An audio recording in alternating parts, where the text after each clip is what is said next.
I don't know if I'm looking for advice or just need to get this off my chest, but I feel like my whole world flipped upside down in a matter of hours. My wife, Stephanie, and I have been married for 6 years. If you asked me a month ago, I would have told you we were solid. Sure, we had our ups and downs, who doesn't? But I thought we had something real. I've always supported her career, encouraged her when she doubted herself, and celebrated every one of her wins like they were my own. That's why when she invited me to her company's big work celebration, I didn't think twice. She had just landed a major promotion, and I was proud of her. It was supposed to be a good night. Turns out, it was the night that shattered everything. The event was at some upscale venue downtown. Big chandeliers, overpriced drinks, the whole corporate luxury vibe. I put on my best suit, ready to play the supportive husband role, while she looked stunning in a sleek red dress that I hadn't seen before. The moment we walked in, I felt like something was off. It wasn't obvious at first, just small things that gnawed at me.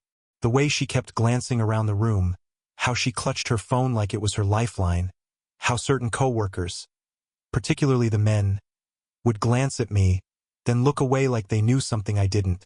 Then there was him, Nathan, one of her coworkers and apparently a rising star at the company. He was younger than me, the type who probably spent more time at the gym than at his desk. He had that cocky, try-hard energy, the kind of guy who uses too much cologne and thinks women should be grateful for his attention. I noticed how he was hovering a little too close to my wife, leaning in when he talked, whispering something in her ear that made her tense up. When she saw me watching, she forced a smile, but there was something in her eyes, something she didn't want me to see. I tried to shake it off. Maybe I was overthinking. Maybe this was just work banter. Maybe I was being insecure for no reason. But then Nathan decided to put on a show. During dinner, the CEO made a speech congratulating key employees, and Stephanie was among them. When her name was called, she beamed, and I clapped the loudest because I was genuinely proud of her. Then Nathan, sitting at our table, smirked and raised his glass. "A toast to Stephanie," he said loudly. "The hardest working woman in the office. And, if I may say, the most dedicated, always staying late, going above and beyond, really giving it her all." A few people at the table chuckled, but there was a weird tension in the air, like an inside joke I wasn't in on. Stephanie shot him a warning look, but he just grinned wider.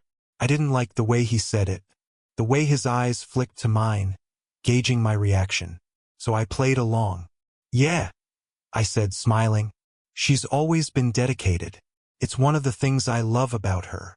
Nathan leaned back in his chair, swirling the wine in his glass. "Oh, I bet," he said. "I mean, if my wife was working that hard, I might start wondering if she's really at the office all those late nights. You know?" The table went silent. Stephanie's face paled, and I felt something in my stomach drop. I turned to my wife. She wouldn't meet my eyes. "Nathan," I said, my voice steady, "why don't you tell me exactly what you mean by that?" He just smirked and took a sip of his drink. "Oh, nothing, man. Just office jokes. Relax." But I wasn't laughing, and that was the moment I knew something was seriously wrong. I didn't cause a scene. Not yet. I forced a chuckle, played along like Nathan was just being a clueless idiot. But inside, my stomach was in knots. My brain was racing, replaying every late night, every excuse, every time Stephanie said she was swamped at work. She barely touched her food after that. She was tense, like she knew I had caught on to something. But she didn't say a word. The rest of the night felt surreal. People laughed, toasted, celebrated, but I wasn't really there anymore. I was watching, observing. I noticed the way Stephanie avoided Nathan for the rest of the night, but also how she glanced his way when she thought I wasn't looking. I noticed how a few coworkers whispered, their eyes flicking toward me before quickly looking away. I needed answers, but I knew I wasn't going to get them in the middle of a crowded room. So I waited. Stephanie was quiet on the drive back. Too quiet. Usually, after work events, she'd be buzzing, talking about who said what, which coworkers got too drunk, what office drama was brewing. Tonight, nothing. She just stared out the window, her hands fidgeting in her lap. I let the silence stretch until I couldn't take it anymore. What was that back there? I finally asked. She blinked, feigning innocence. What do you mean? I tightened my grip on the steering wheel. Nathan, the way he was acting, the way he talked about you. What was that about? She let out a nervous laugh. Oh, come on. You know how he is. He was just trying to get under your skin. I nodded slowly. Yeah, well, he did a pretty good job. She sighed, rubbing her temple. I don't know why you're making a big deal out of this. It's just work banter. He's a jerk. Okay? I didn't ask him to say that. Yeah. I glanced at her. Then why did you look like you were about to pass out when he said it? She stiffened. I didn't. Liar. I pulled into our driveway, turned off the engine, and turned to face her. Steph? I said, keeping my voice calm. If there's something you need to tell me, now's the time. Her hands clenched in her lap. She looked down, then forced a weak smile. There's nothing to tell. I didn't believe her, but I also knew she wasn't going to crack that easily. Fine. If she wouldn't give me answers, I'd find them myself. That night, she went to bed early. Or at least she pretended to. I could hear her moving around upstairs while I sat on the couch, staring at nothing, my mind replaying the night's events. Then I remembered something. Nathan had been about to hand her something at the table, right before I walked up. A note? A card? She had snatched it quickly and tucked it into her clutch, thinking I hadn't noticed. I glanced at her purse, sitting on the entryway table. My heart pounded as I walked over and unzipped it. Inside, nestled between her wallet and keys, was a small, folded piece of paper. I pulled it out, unfolded it, and felt my stomach drop. A handwritten note. Had a great time last night. Can't wait for the next one. Same place. I stared at it, my hands trembling. My wife wasn't just working late. I don't even remember how long I stood there, staring at that note. My mind went blank, my body frozen. I read it again, and again. Had a great time last night. Can't wait for the next one. Same place. There was no name, no signature, just those words. But I didn't need a name. I already knew exactly who had written it. Nathan. My pulse pounded in my ears. I could feel my breathing getting heavier, my hands gripping the note so tightly it nearly crumpled. I knew I should calm down, think logically, ask questions. But right then, couldn't. I needed answers. Now, I stormed upstairs, note in hand. Stephanie was in bed, her back turned to me, scrolling through her phone like it was just another normal night. I wasn't about to let her sleep peacefully after this. Stephanie. My voice was sharp, and she jumped, quickly locking her phone before turning to me. What? She asked, forcing a casual tone, but I saw the flicker of panic in her eyes. I held up the note. What is this? Her eyes darted to the paper, then back to me. For a split second, she looked trapped, like a deer in headlights. But then, just as quickly, she composed herself. Where did you get that? She asked. My stomach twisted. She wasn't even denying it. Your purse, I said flatly. Who wrote it? She scoffed, sitting up. You went through my purse? Seriously. I stepped closer. Don't turn this on me. Answer the question. She hesitated. And in that hesitation, I saw everything I needed to see. Guilt, panic, a desperate attempt to find the right words to cover her tracks. It's nothing, she finally said. Just a joke. Nathan likes to mess with people. He probably thought it would get a rise out of you. I stared at her. You expect me to believe that? It's the truth. She crossed her arms.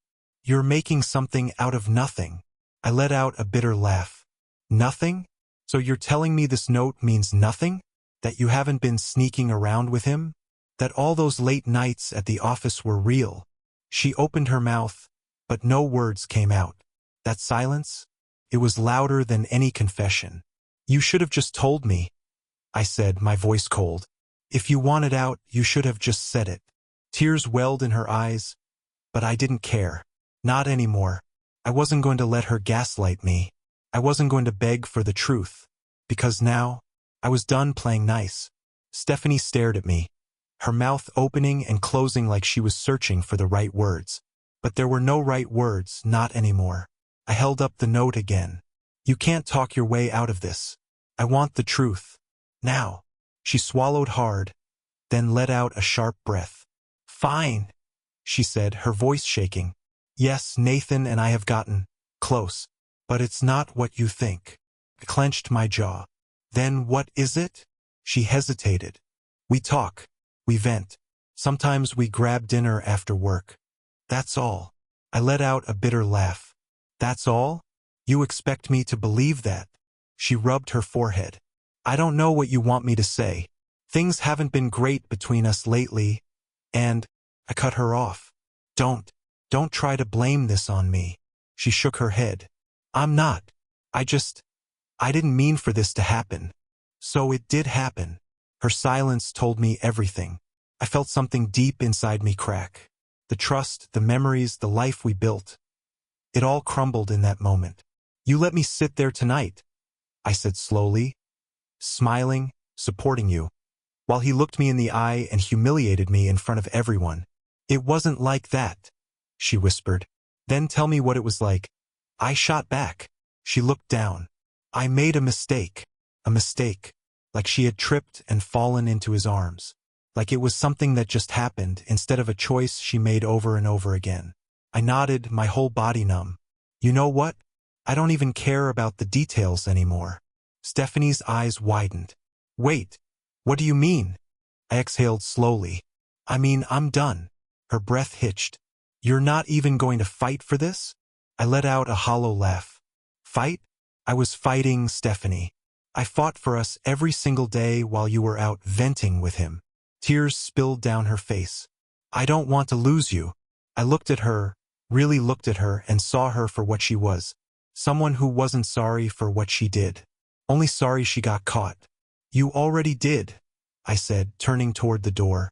I didn't need to hear another excuse. I didn't need to wait for more lies. Because now it was my turn to decide how this ended. I barely slept that night.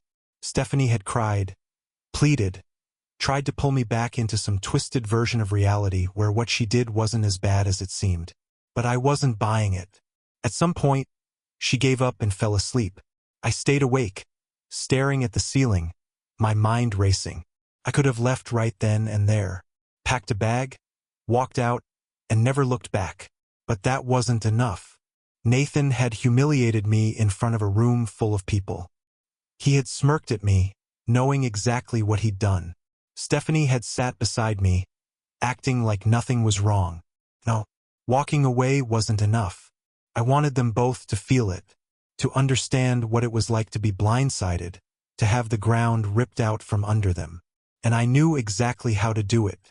The next morning, Stephanie tiptoed around me, her eyes red and swollen. I didn't say much, just acted distant, cold. Let her think I was still processing. I needed her to believe I wasn't going to do anything. Maybe we can talk later? She asked softly. Yeah, I said. Later. She looked relieved, like she thought there was still a chance to smooth things over. Good. That meant she wouldn't see what was coming. I texted Nathan later that day. Hey man, you free tonight? Thinking we should talk. I waited. A few minutes later, the dots popped up. Nathan. Hey. Didn't expect to hear from you. Yeah, what's up? Just want to clear the air. No hard feelings. Want to grab a drink? A pause. Then, Nathan. Sure. Let's do it. My treat. I almost laughed. He really thought I was just going to let this go. That night, I made sure Stephanie knew I was going out. She looked surprised but didn't push it. Maybe she thought I was finally taking time to cool off. I met Nathan at a bar across town. Somewhere neutral. Somewhere public. He was already there when I arrived. 2 drinks on the table. Didn't know what you liked, so I got something strong, he said with a grin. I sat down. Appreciate it. For a while, we made small talk. I let him get comfortable. Let him think I was just another guy trying to make peace. Then, when he was nice and relaxed, I pulled out my phone and played the recording. The moment the recording started playing, Nathan's grin faded. It wasn't loud, but it was clear. Stephanie's voice. His voice. Their voices. It was a conversation I had found on her phone earlier that day, one she had forgotten to delete. You really think he suspects anything? Nah, he's too trusting. It's kind of funny, actually. I feel bad sometimes. But then I remember how good this feels. Nathan's entire body stiffened. His hand, which had been casually resting on his drink, froze mid-motion. I looked him dead in the eye. Funny, huh? He swallowed hard. Listen, man. I turned the volume up. Let it play a little longer. The words were damning. The casual way they talked about me, how easy it was to lie, how they had plans. Nathan's face turned pale. Where did you get that? He asked, his voice low. I tilted my head. Does it matter? He ran a hand through his hair, glancing around as if someone might help him. But no one was paying attention. It was just him and me, sitting at that table, and he was finally realizing that he wasn't the one in control. Look, he started to say something, but I cut him off. I don't want to hear your excuses, I said. You thought you could humiliate me? You thought I'd just take it. Nathan exhaled sharply, trying to recover. Okay, I get it. You're mad. But what do you want from me? I leaned forward, lowering my voice just enough to make sure he knew I wasn't bluffing. I want you to walk away. From her. From everything. His eyes narrowed. And if I don't? I smirked. Then I send this recording to the entire office. Your boss. Your clients. Your wife if you've got one. How do you think that'll play out for you? He opened his mouth, then closed it. He knew. This wasn't just about me getting back at him. This was about making sure he understood that actions have consequences. For the first time that night, Nathan wasn't the cocky, arrogant guy from the party. He was just another man who had finally realized he had messed with the wrong person. After a long silence, he let out a breath. Fine, he muttered. You win. I smiled. Yeah, I know. Nathan left first, practically stumbling out of the bar. I watched him go, letting the satisfaction settle in. But I wasn't done yet, because while I had been dealing with him, Stephanie had no idea what was waiting for her at home. And by the time I walked through that door, she was going to understand exactly what it felt like to be blindsided. By the time I pulled into the driveway, my heart wasn't pounding with anger anymore. It was something colder, sharper. Stephanie was sitting on the couch when I walked in, her legs tucked under her like she had been waiting for me. Hey, she said softly. How was your night? I let out a small laugh. Oh, it was enlightening. She flinched, just barely. What does that mean? I stepped forward and pulled my phone out. It means I had a very interesting conversation with Nathan. Her face drained of color. You, she swallowed. You talked to him? I nodded, keeping my eyes locked on hers. Yeah, and I played him something. A recording. Do you want to guess what it was? Stephanie's lips parted, but no words came out. I watched as her mind raced, calculating, scrambling for an escape route. But there wasn't one. Not anymore. I don't, she started, but I didn't let her finish. I hit play. Her own voice filled the room. You really think he suspects anything? Nah, he's too trusting. It's kind of funny, actually. I feel bad sometimes. But then I remember how good this feels. She covered her mouth, her whole body shaking. How did you? Does it matter? I cut in. Because that's you, right? Your voice? Your words. Tears welled in her eyes, but I didn't feel bad. Not this time. You let me sit there at that party, I said, my voice steady. Smiling, supporting you, while everyone else knew, while he knew. And now you're shocked that I found out. I never meant to hurt you, she whispered. I let out a humorless chuckle. That's the thing, Stephanie. You did hurt me, and you didn't stop. She looked at me desperately. I can fix this. I shook my head. No, you can't. I pulled out an envelope from my pocket and tossed it onto the coffee table. What's that? She asked, her voice barely above a whisper. Divorce papers, I said simply. Already signed. Her breath hitched. Wait, you already? Yeah, I said, cutting her off. While you were sitting here thinking about how to spin this, I was making sure you don't get another chance. Tears streamed down her face now. Please, she whispered. We can talk about this. I exhaled. We are talking about it. And I'm telling you, I'm done. For the first time since this all started, she had nothing left to say.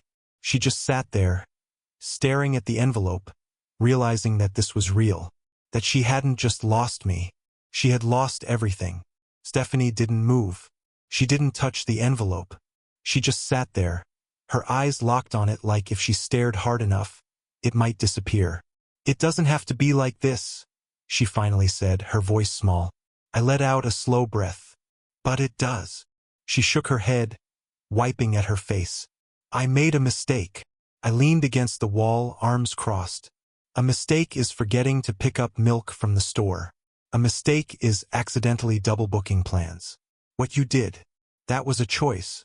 One you made over and over again. Her shoulders hunched like she was trying to shrink into herself. I didn't think it would go this far, she whispered. I scoffed. Yeah?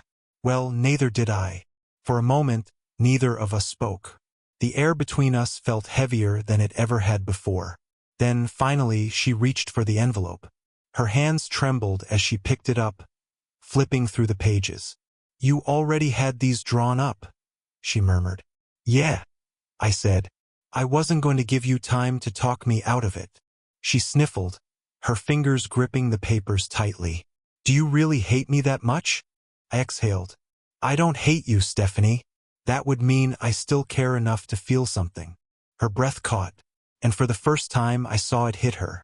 Not just the consequences, but the finality of it. We weren't coming back from this. I grabbed the small bag I had packed earlier. Just a few essentials, clothes, my laptop, my keys. Enough to get me through the next few days while I figured out my next steps. Stephanie's eyes darted to the bag. Where are you going? A hotel for now, I said. I'll be back in a few days to grab the rest of my stuff. She swallowed hard. So that's it. I met her gaze. That's it. She didn't try to stop me, didn't beg, didn't make another excuse. She just sat there, holding the divorce papers, while I walked out the door. And for the first time in a long time I felt free. A week passed. Then two. I didn't look back. Stephanie tried calling a few times. Left messages I didn't listen to. Sent texts I didn't answer. But she didn't fight the divorce. Maybe she knew there was nothing left to save. Nathan? He quit his job. Apparently, the recording made its way to the office anyway. Don't ask me how. Word spread fast. His reputation? Gone. Career? Damaged. I didn't have to lift a finger. He did it to himself. As for me, I moved into my own place. Small, quiet, mine. It took time. But one day, I woke up and realized I wasn't angry anymore. Wasn't bitter. I was just free. And that was the best revenge of all.